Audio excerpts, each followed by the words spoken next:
Sir, this is for the time being the last of the bills with which Parliament has to deal so far as the states reorganization of the states is concerned.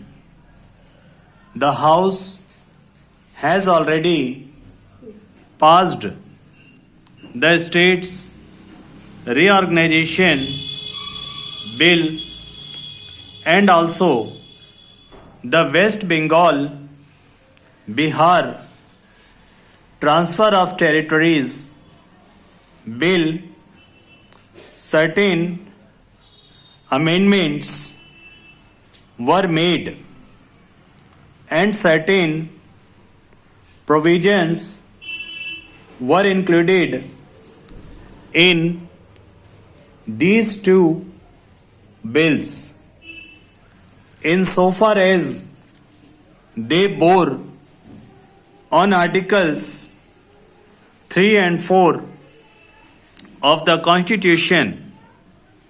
As the House is aware, these provisions, which are consequential or incidental, could be included in those two acts, but there were some provisions which had to be provided for in the Constitution itself. Such provisions have been provided in this Constitution.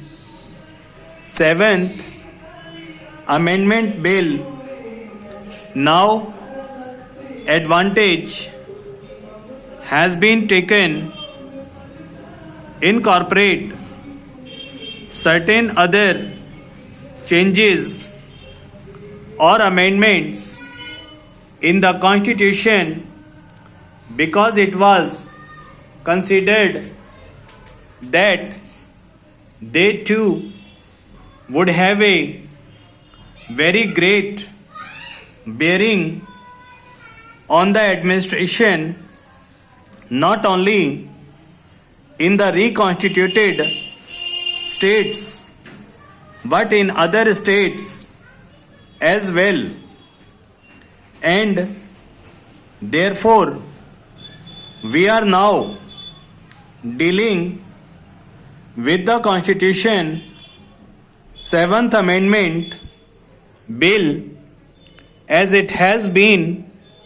passed by the Lok Sabha.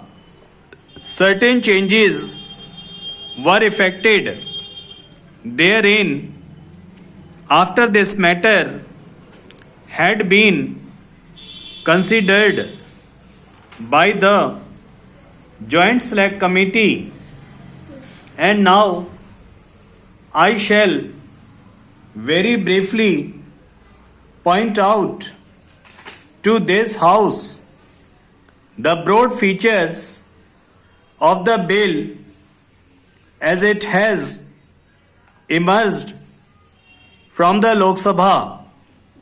So far as the representation in the House of the people in the Council of States or in Rajya Sabha and also in the state assemblies is concerned, due provision has been made so far as the Rajya Sabha is concerned.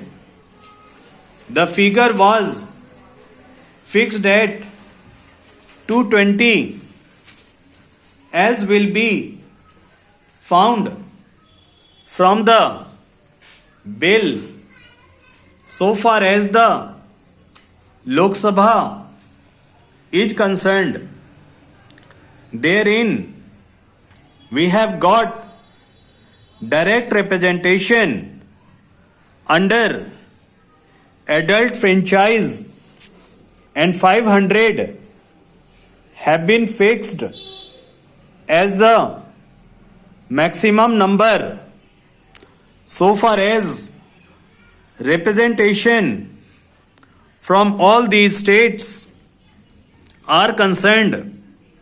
And then ordinarily it was considered that 25 ought to be the number for representation in the Lok Sabha of elected members from what are known as the union territories.